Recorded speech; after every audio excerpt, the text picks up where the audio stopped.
नमस्कार.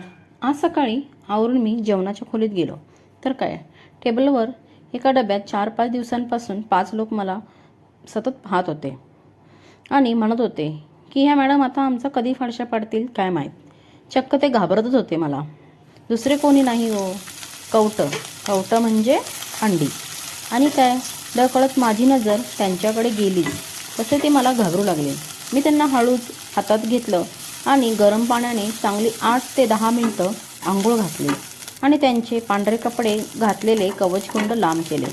तसे ते रडू लागले. इकडे त्यांचे रडणे संपेस्तोवर मी गौतमी पाटीलचे गाणे लावून कचकच कांदा कापून घेतला आणि त्याला 2 चमचे तेल घालून अभिषेक घातला. चांगला लाल होईस्तोवर भाजला. इकडे कवटांचे का बरे रडणे चालू आहे म्हणून बघण्यासाठी त्यांचे सगळे सोयरे आले. कांदा, 4-5 लवंग, 4-5 मिरी, वेलदोडे, दालचिनी, आलं, काजू, टोमॅटो, बरोबर कोथिंबीरबाई पण आल्या.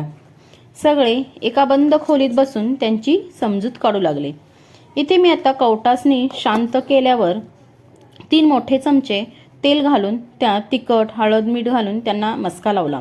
थोडे जास्त मस्का लावून झाल्यावर ते दात काढून हसू लागले.